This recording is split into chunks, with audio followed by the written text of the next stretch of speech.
ब्रजभूषण जी उर्फ पंडित जी के पास उनके गीता ज्ञान ब्लॉग के एक रीडर का मेल आया है। मेल्स तो उन्हें दिन भर में कम से कम 4-5 आ ही जाते हैं, जिनमें कभी गीता ज्ञान से जुड़े क्वेश्चंस तो कभी किसी प्रॉब्लम का गीता ज्ञान के जरिए सॉल्यूशन ढूंढने की बात होती है। लेकिन ये मेल बाकियों से कुछ अलग है। इसमें प्रॉब्लम तो है और सॉल्यूशन ढूंढने की चाह भी है, लेकिन साथ में एक ऐसा सवाल भी जो कभी न कभी हर किसी के दिमाग में आता ही है। ये सवाल इंसान कभी खुद से तो कभी अपने क्लोज लोगों से पूछता है, और मोस्टली जिस भी भगवान को मानता है उनसे भी पूछता है।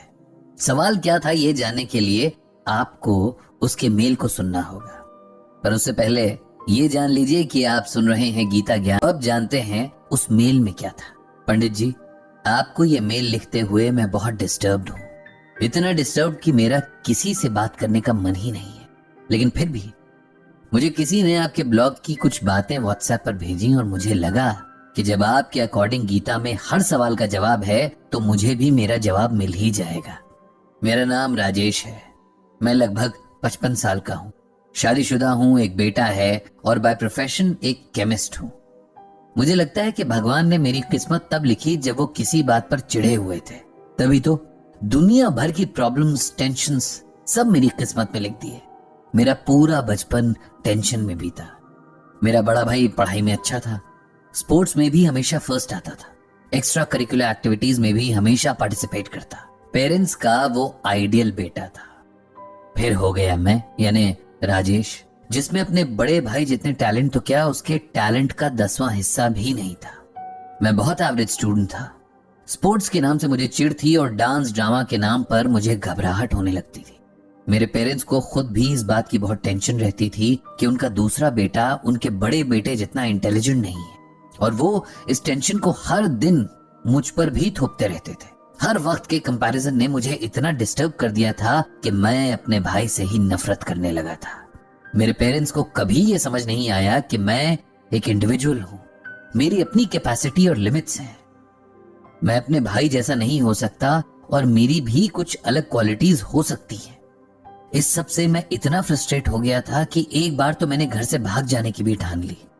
वो तो बस स्टेशन पर पड़ोस के एक अंकल ने मुझे देख लिया और अपने साथ घर ले आए। लेकिन उसके बाद मेरे घर वालों का टॉर्चर और भी बढ़ गया। फिर उन्हें मैं एक आवारा लड़का भी लगने लगा था। इस तरह मेरे बचपन का सबसे कीमती टाइम वेस्ट हो गया। किसी तरह स्कूल की पढ़ाई पूरी की और मैंने फार्मेसी का कोर्स करना चाहा तो मम्मी पापा को इसमें भी दिक्कत हो गई। कहाँ तो उनका बड़ा बेटा मेडिकल की पढ़ाई कर रहा था और कहाँ छोटा बेटा दवाइयों की दुकान खोलकर एक दुकानदार बनने जा रहा था। उनके इस बिहेवियर ने मुझे बहुत कठोर बना दिया था। अब मैंने ठान लिया कि चाहे कुछ भी हो जाए मुझे यही कोर्स करना है। मम्मी पापा फीस के पैसे दें तो ठीक, नहीं तो मैं पहले छोटी मोटी जॉब करूंगा और फिर कोर्स करूंगा। पेरेंट्स ने पैसे नहीं देने थे तो नहीं दिए, इसीलिए मैंने मार्केट की एक केमिस्ट शॉप में अपने लिए काम ढूंढ लिया। मुझे इस फील्ड में कोई नॉलेज और एक्सपीरियंस तो था नहीं, इसीलिए दवाइयां पैक करने का काम मिला। ये दुकान पड़ोस के एक भैया की थी और मैंने उनसे कहा था कि मेरी सैलरी अपने पास ही जमा करके रखें। जिस दिन मेरी फीस के पैसे जमा हो जाएंगे मैं उनसे ले लूंगा। घर में माहौल तो वैसे ही खराब था, इसीलिए वहां रहने का मेरा मन नहीं करता था और अब जॉब की वजह से बस सोने के लिए ही घर जाता था। मेरे पेरेंट्स अब मुझसे हर तरह की उम्मीद छोड़ चुके थे, इसीलिए उन्हें कोई फर्क नहीं पड़ता था कि मैं कहाँ हूँ। 2 साल बीत गए और मेरे कोर्स की फीस जमा होने में बस 2 महीने की देरी थी कि यहाँ भी किस्मत ने धोखा दे दिया। दुकान के मालिक जो मेरे पड़ोस वाले भैया थे, उनकी एक एक्सीडेंट में डेथ हो गई और उनके बाद उनके बच्चों ने मेरी बात का यकीन ही नहीं किया कि मेरी 2 साल की सैलरी उनके पास जमा थी। मैंने रिटर्न में तो कुछ लिया नहीं था, इसीलिए इस बात का कोई प्रूफ मेरे पास नहीं था। अब मैं खाली हाथ था, मेरा दिल टूट चुका था और मैं ये तकलीफ किसी से शेयर भी नहीं कर सकता था। मैं अक्सर सोचता था कि मेरी लाइफ में इतनी प्रॉब्लम्स क्यों हैं, लेकिन तब एज भी कम थी और फ्यूचर के लिए कुछ होप्स भी बाकी थी, इसीलिए इस ख्याल को ज्यादा देर तक खुद पर हावी नहीं होने देता था। केमिस्ट शॉप में 2 साल काम करने के बाद मुझे इस काम की डिटेल्स तो पता चली चुकी थी, बस मेरे पास वो डिग्री नहीं थी जो इसे चलाने के लिए जरूरी होती है। एक बार बातों बातों में मेरे एक दोस्त ने बताया कि अब 2 साल के डिप्लोमा वाले भी केमिस्ट शॉप खोल सकते हैं और डिप्लोमा की फीस भी कम है। इस बात से मुझे एक नई हिम्मत मिली और मैंने आखिरी बार अपने पेरेंट्स से बात करने की कोशिश की, लेकिन उनका जवाब वही था जो 2 साल पहले था। उन्हें अपने बेटे को दुकानदार बनते देखने में कोई इंटरेस्ट नहीं था।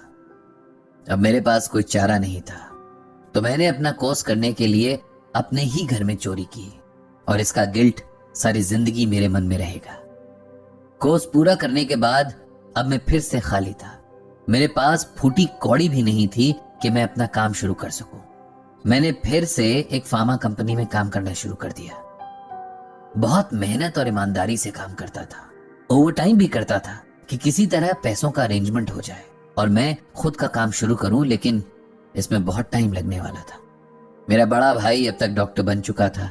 मेरे पेरेंट्स ने उसे बहुत सपोर्ट किया और अब उसका खुद का क्लिनिक था।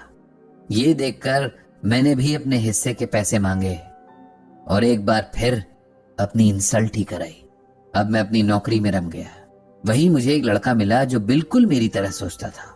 हमारी गहरी दोस्ती हो गई और हमने लोन लेकर अपनी केमिस्ट शॉप खोलने का सोचा। उसके पास कुछ प्रॉपर्टी थी जिसके बेस पर लोन पास हो गया था और आखिर हमारा सपना पूरा हुआ। काम सही से चल रहा था कि मेरे फादर की तबीयत खराब रहने लगी। मेरा भाई पैसे तो बहुत कमा रहा था, लेकिन पेरेंट्स के लिए उसके पास टाइम नहीं था। माँ ने मुझे ही कभी ताने देकर तो कभी इमोशनल ब्लैकमेल करके उनकी सेवा में लगा दिया। फादर की हालत देखकर मुझे बहुत दया आती थी। मैं पिछली सारी बातों को भूलकर उनकी सेवा में लग गया था। उनकी मेडिसिन से लेकर उनको वॉक कराना, शेव करवाना, ये सब काम मैं खुद करता था। 1 साल बाद फादर की डेथ हो गई और जाते हुए वो अपनी बची हुई सारी प्रॉपर्टी और सेविंग्स मेरे भाई के नाम कर गए। मुझे अपने फादर से प्यार के 2 शब्द तक नहीं मिले। एक बार फिर मैंने अपने आप से सवाल किया कि आखिर मेरी क्या गलती थी जो मेरी लाइफ में ये सब होता है। खैर, टाइम के साथ मेरा काम ठीक से चल गया। हम पार्टनर्स अलग हो गए और हमने अपनी अपनी शॉप्स खोल ली। लाइफ थोड़ा ट्रैक पर आई तो मैंने अपनी एक दोस्त से शादी भी कर ली। जब सब सही होना शुरू हुआ था कि तभी सब खराब होना भी शुरू हो गया।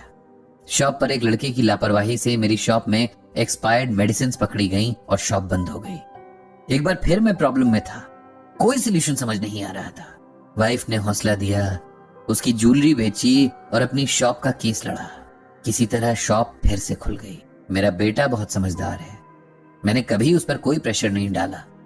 उसे उसके हिसाब से पढ़ने और जीने दिया। आज वो बहुत अच्छी जॉब पर है। अब जब लाइफ में सब कुछ सेटल हो रहा था तो कल ही मेरी वाइफ को कैंसर डायग्नोज हुआ है। ऐसा लग रहा है कि जैसे मेरे सब्र का बांध टूट जाएगा। आखिर मेरी क्या गलती थी जो मेरी लाइफ में इतनी प्रॉब्लम्स आई और कभी सुकून से मैं रह ही नहीं पाया। मैंने तो कभी किसी का बुरा नहीं किया, फिर मेरे साथ ही ऐसा क्यों? पंडित जी, आप ही इस सवाल का जवाब दीजिए। पंडित जी ने सारी कहानी पढ़ी, समझी और जवाब में गीता का ये श्लोक लिख कर दिया। प्रकृतिम स्वामवष्टभ्य विसृजामि पुनः पुनः भूतग्रामिमं कृत्स्नम वशम प्रकृतेर्वशात्। इस श्लोक में भगवान श्री कृष्ण कहते हैं कि मैं इस सारी प्रकृति को वश में करके बार बार बनाता हूं और यहां सभी प्राणियों को उनके कर्मों के अनुसार जन्म देता हूं। हम सब ये बार बार भूल जाते हैं कि आत्मा एक शरीर से दूसरे शरीर में जाती है, हर बार पिछले जन्म के अच्छे बुरे कर्मों का भार साथ लेकर। इन अच्छे बुरे कर्मों का हिसाब हमें चुकाना ही पड़ता है। अकाउंट तो सेटल करना ही पड़ेगा ना। इस बात को ऐसे समझिए कि कई बार किसी से हमें बिना जान पहचान के भी लगाव महसूस होता है, जैसे हम उन्हें पहले से जानते हो, और किसी से बिना बात के नेगेटिव वाइब्स आने लगती हैं। कहीं ना कहीं ये हमारे पिछले जन्मों के ही एक दूसरे के प्रति किए कर्म है। भगवान हमारे साथ कोई दुश्मनी नहीं रखते कि हमारी किस्मत में दुख लिखें। ये तो हमारे खुद के कर्म हैं जो हमारा भाग्य बनते हैं। आपने बहुत संघर्ष किया है, लेकिन अब ये सोचकर खुद को मजबूत कीजिए कि ये सब पिछले जन्मों के कर्म थे। अब आगे सब सही होगा। ईश्वर आपको शक्ति दे। ये कहकर पंडित जी ने मेल भेज दिया और इस तरह से गीता ज्ञान का ये